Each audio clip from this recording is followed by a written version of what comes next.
మన నాయకుడు చెప్పిందే చేస్తాడు, చెయ్యగలిగేదే చెప్తాడు. మరి అదే మన సీఎం రేవంత్ రెడ్డి గారి యొక్క నైజం. ఆ నైజం మరి కష్టమున్నా నష్టమున్నా ఇబ్బందులున్నా మరి ఎదుర్కొని ఈ స్థాయికి వచ్చి మీ కష్ట సుఖాలలో భాగం పంచుకొని మిమ్మల్ని అభివృద్ధి పదంలో తీసుకురావాలన్నటువంటి ఏకైక లక్ష్యంతో పని చేస్తూ ఈరోజు ఈ నియోజకవర్గానికి 800 కోట్లకు పైగా మరి నిధులు ఇచ్చినటువంటి మన మహానాయకుడు మన సీఎం గారికి స్వాగతం. ఓరుగల్లు బిడ్డల తరపున సుస్వాగతం. మన ఇన్ఛార్జి మంత్రివర్యులు గౌరవనీయులు సోదరుడు మన పక్క జిల్లా పొంగులేటి సీనన్న గారికి హృదయపూర్వక స్వాగతం. అదే విధంగా మా సోదరి మని మాకు తోడుగా ఉంటూ ఎప్పుడు మరి ప్రజలకు అందుబాటులో ఉండేటువంటి సురేఖక్క గారికి, కడియం కావ్య గారికి, వేం నరేందర్ రెడ్డి అన్న గారికి, మా సోదర ఎమ్మెల్యేలకు ఎమ్మెల్సీలకు, అదే విధంగా బలరాం నాయక్ గారికి ఎంపీ, చామల కిరణ్ గారికి ఎంపీ పక్క భువనగిరి నియోజకవర్గం నుంచి వచ్చినటువంటి ఎంపీ గారికి, అదే విధంగా కార్పొరేషన్ చైర్మన్లకు, వేదిక మీద ఉన్నటువంటి స్టేషన్ గన్పూర్ మండల నాయకత్వానికి, నియోజకవర్గ నాయకత్వానికి, ఉమ్మడి జిల్లాల నుంచి వచ్చినటువంటి జిల్లా అధ్యక్షులకు, పత్రికా మీడియా సోదరులకు, మరి వివిధ శాఖల అధికారులకు, పోలీస్ అధికారులకు అందరికీ కూడా మరొకసారి మా సీఎం రేవంత్ రెడ్డి గారి తరపున అభినందనలు, ధన్యవాదాలు తెలియజేస్తా ఉన్నాను. కాంగ్రెస్ అంటేనే సంక్షేమం, కాంగ్రెస్ అంటేనే అభివృద్ధి, కాంగ్రెస్ అంటేనే సామాజిక న్యాయం, కాంగ్రెస్ అంటేనే మహిళా నాయకత్వాన్ని, మహిళల్ని మరి అభివృద్ధిలోకి తీసుకురావడం, కాంగ్రెస్ అంటేనే ఉద్యోగ ఉపాధి కల్పించడం, కాంగ్రెస్ అంటేనే విద్యా అర్హతను పెంచడం, కాంగ్రెస్ అంటేనే పేదలకు గూడు గుడ్డ ఇవ్వడం. ఇవన్నింటినీ ఈరోజు పట్టుకొచ్చినటువంటి మన నాయకుడు మన సీఎం గారు రేవంత్ రెడ్డి గారని ఈ సందర్భంగా తెలియజేస్తా ఉన్నాను. నిన్నటిదాకా మనం తెలంగాణ వస్తే ఇంటింటికో ఉద్యోగం అని రంగుల ప్రపంచాన్ని చూపించినటువంటి బీఆర్ఎస్ 10 ఏళ్లలో ఎన్ని ఉద్యోగాలు వచ్చినాయంటే మొత్తం 84,000 ఉద్యోగాలు కూడా రాలే. కానీ 10 నెలలలో 57,000 ఉద్యోగాలు ఇచ్చినటువంటి ఘనత మరి మన సీఎం రేవంత్ రెడ్డి గారిదని ఈ సందర్భంగా తెలియజేస్తా ఉన్నాను.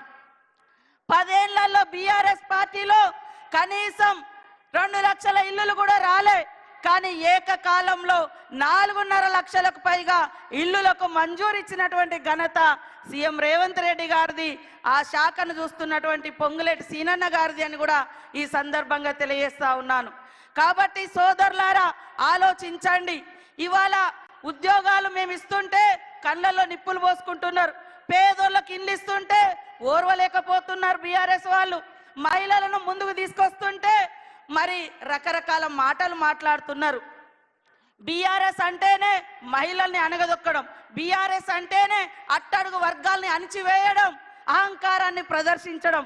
కాబట్టి ఇవాళ సామాజిక న్యాయం కాంగ్రెస్ తీసుకురావడం కోసమే 30 సంవత్సరాలుగా పెండింగ్ లో ఉన్నటువంటి ఎస్సీ వర్గీకరణకు ఒక రూపం తీసుకొచ్చి మరి ఎస్సీ సోదరుల యొక్క మరి ఫలాలు అందరికీ చెందాలని వర్గీకరణ చేయడం జరిగింది. 100 ఏళ్ల తర్వాత బీసీ కులగన్న చేపడితే ఓర్వలేక బీజేపీ బీఆర్ఎస్ అక్కసు వెళ్ళగక్కుతున్నాయి. కాబట్టి మీరు అర్థం చేసుకోవాలి. అదేవిధంగా మా అక్క చెల్లెళ్లకు దాదాపుగా 21,600 కోట్లకు పైగా ఈ సంవత్సర కాలంలో వడ్డీ లేకుండా రుణాలు ఇచ్చినాం. ఇవాళ బస్సు ఫ్రీ కాదు, బస్సును నడిపే అధికారం మీకు ఇచ్చినాం. ఇవాళ బస్సుకు ఓనర్లను చేసినాం. ఇవాళ సోలార్ లైట్లు, సోలార్ విద్యుత్ పవర్ ప్లాంట్లు, సోలార్ ప్లాంట్లు నడిపేటువంటి ఓనర్లను చేసినాం. అక్కలారా ఆలోచించండి.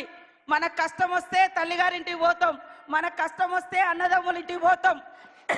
అన్నదమ్ములు కొన్నిసార్లు చూడరు, కానీ ఈ అన్న ఖచ్చితంగా మా అక్క చెల్లెలు బాగుండాలని వడ్డీ లేని రుణాలు ఇచ్చి ఈరోజు వడ్డీని కూడా 92 కోట్లకు పైగా ఈరోజు మన జిల్లాలో చెక్కులు అందజేయడం కోసం మరి మీ ఇంటి సోదరుడిగా, మీ తోబుట్టుగా ఈరోజు రావడం జరిగింది.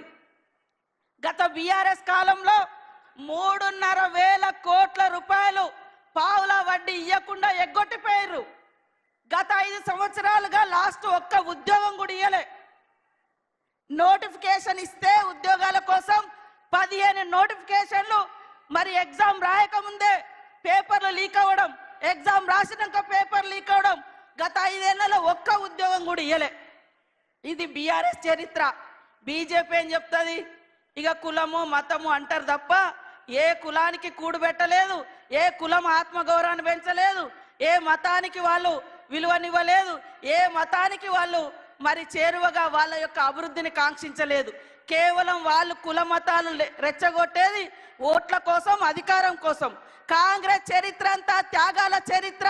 నాడు గాంధీ గారి కానుంచి రాజీవ్ గాంధీ వరకు ఈ దేశం కోసం ప్రాణాలు ఇచ్చిన చరిత్ర, గూడు లేనోళ్లకు గూడు కట్టించినటువంటి చరిత్ర ఇందిరమ్మ రాజ్యంది. కాబట్టి మీరందరూ కూడా మరి ఇందిరమ్మ ప్రభుత్వాన్ని, సీఎం రేవంత్ రెడ్డి గారిని మీ తోబుట్టుగా దీవించాలని మనస్ఫూర్తిగా కోరుకుంటూ, మరి శ్రీహరన్న గారికి కూడా మీరందరూ తోడుగా ఉండండి. అభివృద్ధిలో అగ్రభాగం.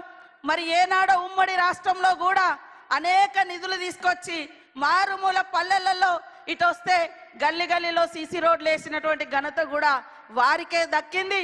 అప్పుడు తర్వాత మళ్ళీ కాంగ్రెస్ ప్రభుత్వంలోనే ఇన్ని 100 కోట్లు తీసుకొచ్చి మీ అభివృద్ధికి పాటుపడతా ఉన్నాడు. కాబట్టి మీరందరూ కూడా దీవించాలని కోరుకుంటూ అందరికీ నమస్కారాలు, ధన్యవాదాలు.